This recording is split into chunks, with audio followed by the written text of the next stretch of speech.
Hello welcome back to our channel. അപ്പം നമ്മുടെ ചാനലിൽ ഇപ്പോൾ ഒരു ഓണം സീരീസ് നടക്കുക അല്ലേ. അപ്പോൾ ഇന്ന് നമ്മുടെ ഓണം സീരീസിൻ്റെ 6ാമത്തെ ദിവസമാണ്. അപ്പോൾ ഇന്ന് നമ്മൾ ഉണ്ടാക്കാൻ പോകുന്നത് ഒട്ടും തന്നെ കയ്പില്ലാത്ത അടിപൊളിയായിട്ടുള്ള ഒരു നാരങ്ങ അച്ചാറാണേ. അപ്പോൾ ഈ അച്ചാർ എങ്ങനെയാണ് ഉണ്ടാക്കുന്നതെന്ന് നമുക്ക് നോക്കാം. അതിന് വേണ്ടിയിട്ട് നമ്മളിവിടെ 11 നാരങ്ങ എടുത്ത് വെച്ചിട്ടുണ്ട്. ഇതെല്ലാം കഴുകി ക്ലീൻ ആക്കിയ നാരങ്ങയാണ്. പിന്നെ നമുക്ക് അച്ചാറിന് ആവശ്യത്തിനുള്ള വെളുത്തുള്ളി എടുത്ത് വെച്ചിട്ടുണ്ട്. പിന്നെ 2 തണ്ട് കറിവേപ്പില എടുത്തിട്ടുണ്ട്. പിന്നെ നമുക്ക് അച്ചാറിന് വേണ്ടത് പച്ചമുളകാണ്. നമ്മൾ 2 പച്ചമുളകോളം റൗണ്ട് ചെയ്ത് കട്ട് ചെയ്തിട്ടുണ്ട്. പിന്നെ നമുക്ക് നീളത്തിലരിഞ്ഞ ഇഞ്ചിയും വേണം. നാരങ്ങ അച്ചാറിന് നമ്മൾ അധികം ഇഞ്ചിയുടെ ആവശ്യമില്ല, വെളുത്തുള്ളിയാണ് കൂടുതൽ എടുക്കേണ്ടത്. അപ്പം നമ്മൾ ഓൾറെഡി ക്ലീൻ ആക്കി വെച്ച നമ്മുടെ നാരങ്ങയെല്ലാം ഒന്ന് സ്റ്റീം ചെയ്തെടുക്കാവേ. അതിന് വേണ്ടിയിട്ട് നമ്മൾ ഇഡ്ഡലി പാത്രത്തിൻ്റെ തട്ടിലാണ് നമ്മൾ സ്റ്റീം ചെയ്തെടുക്കുന്നത്. ഒരുപാട് കുക്ക് ആവേണ്ട ആവശ്യമില്ല, വേഗം തന്നെ നമുക്ക് നാരങ്ങ ഒന്ന് സ്റ്റീമായി കിട്ടുവേ. ജസ്റ്റ് ഒന്ന് അതിൻ്റെ ഔട്ടർ കവറിങ് ഒന്ന് സോഫ്റ്റായി കിട്ടിയാൽ മതിയാകും. ഒരുപാട് കുക്കായി അകം പൊട്ടിപ്പോയാൽ നമ്മുടെ നാരങ്ങ അച്ചാറിന് ആ ടേസ്റ്റ് ഉണ്ടാവില്ല കേട്ടോ. അപ്പോൾ പെട്ടെന്ന് തന്നെ നമുക്കത് കുക്കായി കിട്ടിയിട്ടുണ്ട്. ഇനി നമുക്ക് അതിൻ്റെ ചൂട് തട്ടി വീണ്ടും കുക്കാവാതിരിക്കാൻ അത് ആറാനായിട്ട് മാറ്റി വയ്ക്കാം. ആറിക്കഴിഞ്ഞതിന് ശേഷം അതിൻ്റെ ഈർപ്പം എല്ലാം കളയാനായിട്ട് ക്ലീൻ ആയിട്ടുള്ള ഒരു തുണി കൊണ്ട് നല്ല രീതിക്ക് നമുക്ക് തുടച്ചെടുക്കാം. അങ്ങനെ എല്ലാം നമ്മൾ നന്നായിട്ട് ഡ്രൈ ആയിരിക്കണം. ജലാംശം ഉണ്ടെങ്കിൽ നമ്മുടെ അച്ചാർ പെട്ടെന്ന് തന്നെ ചീത്തയായി പോകാനായിട്ട് ചാൻസ് ഉണ്ട്. അതുകൊണ്ട് തീരെ ജലാംശം ഇല്ലാതെ ക്ലീൻ ആക്കി എടുക്കാൻ എല്ലാവരും പ്രത്യേകം ശ്രദ്ധിക്കണേ. അപ്പം നമ്മളിവിടെ എല്ലാം ക്ലീൻ ആക്കി എടുത്തിട്ടുണ്ട്. ഇനി നമുക്ക് അത് ചെറുതായിട്ട് കട്ട് ചെയ്യാം. ചെറുതായിട്ടെന്ന് വെച്ചാൽ നമ്മൾ വലിയ നാരങ്ങയാണെങ്കിൽ നമുക്ക് 5ഓ 6ഓ ആയിട്ട് കട്ട് ചെയ്യാം, അല്ലെങ്കിൽ 4ആയിട്ട് കീറിയാലും മതിയാവും. നമ്മളിവിടെ നീളത്തിൽ ചെറുതായിട്ടാണ് കട്ട് ചെയ്തെടുക്കുന്നത്. ചെറുതായിട്ട് കട്ട് ചെയ്താൽ നമ്മുടെ അച്ചാറിലേക്ക് ഉള്ള പീസസിൽ ഫുള്ളും നമ്മുടെ എരിവും ഉപ്പും എല്ലാം നന്നായിട്ട് കോട്ട് ചെയ്തിരിക്കുകയുള്ളൂ. അത് വേണ്ടിയിട്ട് നമ്മൾ ചെറുതാക്കിയാണ് കട്ട് ചെയ്യുന്നത്. അപ്പം നമ്മുടെ വീഡിയോസ് ഇഷ്ടപ്പെട്ട ഇപ്പം തന്നെ എല്ലാവരും ഒന്ന് ലൈക്ക് ചെയ്യണേ. കൂടാതെ നിങ്ങളുടെ ഫ്രണ്ട്സിലേക്കും നമ്മുടെ വീഡിയോസ് ഒന്ന് ഷെയർ ചെയ്ത് കൊടുക്കണം കേട്ടോ.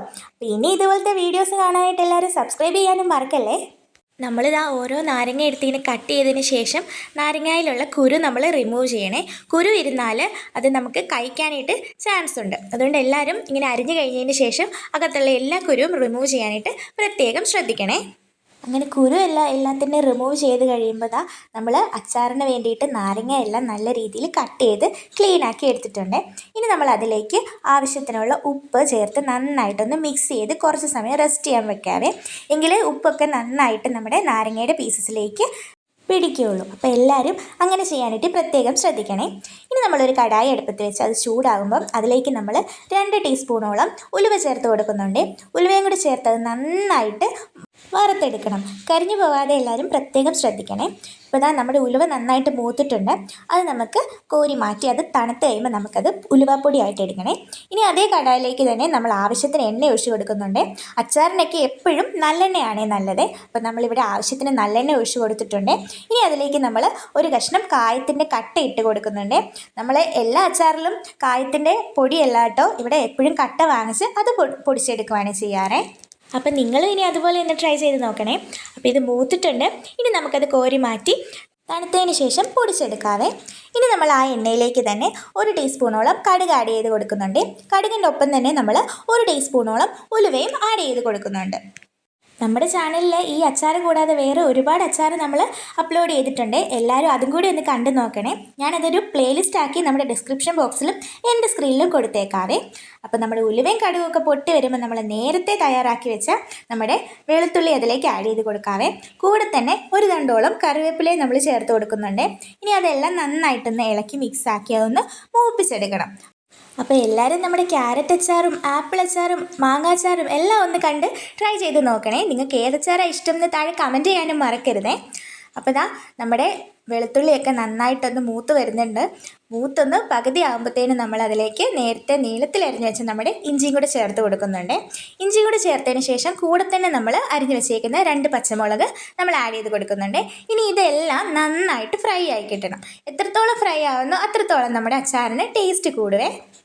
കരിഞ്ഞു പോവാതെ എല്ലാവരും പ്രത്യേകം ശ്രദ്ധിക്കണേ. ഈ ഓണം സീരീസ് പോലെ തന്നെ ഞാൻ വിഷുവിനും ഒരു സീരീസ് ചെയ്തിട്ടുണ്ട്. ഇതിലില്ലാത്തതൊക്കെ അതിലുണ്ട് കേട്ടോ. അപ്പോൾ ആ സദ്യ വിഭവങ്ങളും നിങ്ങളെല്ലാം ഒന്ന് കണ്ടു നോക്കണേ. പ്ലേലിസ്റ്റാക്കി ഞാൻ ഓൾറെഡി അപ്ലോഡ് ചെയ്തിട്ടുണ്ട്. അപ്പം ഇപ്പം നമ്മൾ അച്ചാറിലേക്ക് 3 ടേബിൾ സ്പൂണോളം മുളക് പൊടി ചേർത്ത് കൊടുക്കുന്നുണ്ട്. ഈ സമയത്ത് ഫ്ലെയിം ലോ ആക്കി വെക്കാനായിട്ട് എല്ലാവരും പ്രത്യേകം ഒന്ന് ശ്രദ്ധിക്കണേ, അല്ലെങ്കിൽ നമ്മുടെ പൊടി കരിഞ്ഞു പോകാനായിട്ട് ചാൻസ് ഉണ്ട്. ഇപ്പം നമ്മൾ അതിലേക്ക് വളരെ കുറച്ച് മാത്രം മഞ്ഞൾപ്പൊടിയും കൂടി ആഡ് ചെയ്ത് കൊടുക്കുന്നുണ്ട്. അതൊക്കെ ഒന്ന് മൂത്ത് വരുമ്പോഴത്തേനും നമ്മൾ അതിലേക്ക് കുറച്ച് ഉപ്പ് ആഡ് ചെയ്ത് കൊടുക്കുന്നുണ്ട്. ഉപ്പ് കൂടിപ്പോവാതെ പ്രത്യേകം ശ്രദ്ധിക്കണം, കാരണം നമ്മൾ ഓൾറെഡി നാരങ്ങയിലേക്ക് ഉപ്പ് തിരുമ്മി വെച്ചിട്ടുണ്ട്.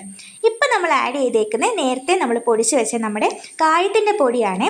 അതും കൂടി ചേർത്തൊന്ന് മിക്സ് ആക്കി എടുത്തതിന് ശേഷം നമ്മൾ ഉപ്പ് തിരുമ്മി വെച്ച നമ്മുടെ നാരങ്ങയുടെ പീസസ് എല്ലാം കൂടി നമുക്ക് അതിലേക്ക് ആഡ് ചെയ്ത് കൊടുക്കാവേ. നമ്മുടെ നാരങ്ങയും കൂടി ചേർത്ത് നന്നായിട്ട് നമ്മളത് മിക്സ് ചെയ്തെടുക്കണേ. നമ്മുടെ നാരങ്ങയുടെ പീസസിലേക്ക് ആ എരിവും വെളുത്തുള്ളിയുടെ ഫ്ലേവറും കായത്തിൻ്റെ ഫ്ലേവറും എല്ലാം നല്ല രീതിയിൽ മിക്സാക്കി കോട്ട് ചെയ്തെടുക്കുന്ന പോലെ നമ്മൾ ഇളക്കി കൊടുക്കണേ. ഈ സമയത്ത് നമ്മൾ ആദ്യം വറുത്ത് പൊടിച്ച് വെച്ച നമ്മുടെ ഉലുവയുടെ പൊടിയും കൂടി ചേർക്കണേ. ഉലുവയുടെ പൊടിയും കൂടി ചേർത്ത് നന്നായിട്ട് മിക്സ് ചെയ്തതിന് ശേഷം ഈ ഫ്ലേവർ എല്ലാം കൂടി ഒന്ന് ബാലൻസ് ആവാനായിട്ട് അല്പം മാത്രം, അതായത് 1 ടീസ്പൂണോളം മാത്രം അളവിൽ പഞ്ചസാര ചേർത്ത് കൊടുക്കാവേ. ആ എരിവിൻ്റെയും എല്ലാത്തിൻ്റെയും ഫ്ലേവർ ഒന്ന് ഈ പഞ്ചസാര ചേർത്ത് മിക്സ് ചെയ്യുമ്പോൾ ബാലൻസ് ആയി കിട്ടും. അപ്പോൾ അതാ നന്നായിട്ട് മിക്സ് ചെയ്തതിന് ശേഷം ഇനി നമ്മളതിലേക്ക് 2 ടേബിൾ സ്പൂൺ അളവിൽ വിനാഗിരി ചേർത്ത് കൊടുക്കുന്നുണ്ട്. വിനാഗിരിയും കൂടി ചേർത്ത് നന്നായിട്ട് നമുക്കതൊന്ന് മിക്സ് ചെയ്തെടുക്കണം. നമ്മുടെ നാരങ്ങയുടെ പുളി അനുസരിച്ച് വേണം വിനാഗിരി ആഡ് ചെയ്ത് കൊടുക്കാനേ. അപ്പോൾ അതാ നമ്മുടെ അച്ചാർ ഇവിടെ റെഡി ആയിട്ടുണ്ട്. ഒട്ടും തന്നെ കയ്പില്ലാത്ത നല്ല അടിപൊളി നാരങ്ങാച്ചാറാണ്. ഓണത്തിന് എന്തായാലും എല്ലാവരും ഈ നാരങ്ങാച്ചാർ ഒന്ന് ട്രൈ ചെയ്ത് നോക്കണേ. എരിവും പുളിയും എല്ലാം പെർഫെക്റ്റ് ബാലൻസ് ആയ ഒരു അടിപൊളി നാരങ്ങാച്ചാറിൻ്റെ റെസിപ്പിയാണ്. ഒട്ടും തന്നെ കയ്പുമില്ല. അപ്പോൾ എല്ലാവരും ഇതൊന്നും മറക്കാതെ ട്രൈ ചെയ്യണേ. ട്രൈ ചെയ്തിട്ട് എങ്ങനെയുണ്ടെന്നുള്ള അഭിപ്രായം താഴെ കമൻറ്റ് ചെയ്യാനും ആരും മറക്കല്ലേ. കൂടാതെ ഈ വീഡിയോ നിങ്ങളുടെ ഫ്രണ്ട്സിലേക്ക് ഒന്ന് ഷെയർ ചെയ്ത് കൊടുക്കണേ. അപ്പോൾ ഇനി ഇതുപോലത്തെ വീഡിയോസ് കാണാനായിട്ട് നമ്മുടെ ചാനൽ ഒന്ന് എല്ലാവരും സബ്സ്ക്രൈബ് ചെയ്യുകയും ഈ വീഡിയോ ഒന്ന് ലൈക്ക് ചെയ്യുകയും ചെയ്യണേ. അപ്പോൾ ഇതാ നമ്മുടെ ഓണം സീരീസിന് ഇനിയും ഒരുപാട് വിഭവങ്ങൾ വരുന്നുണ്ട് കേട്ടോ. അപ്പോൾ എല്ലാവരും അതൊക്കെ ഒന്ന് കണ്ട് സപ്പോർട്ട് ചെയ്യാൻ മറക്കല്ലേ.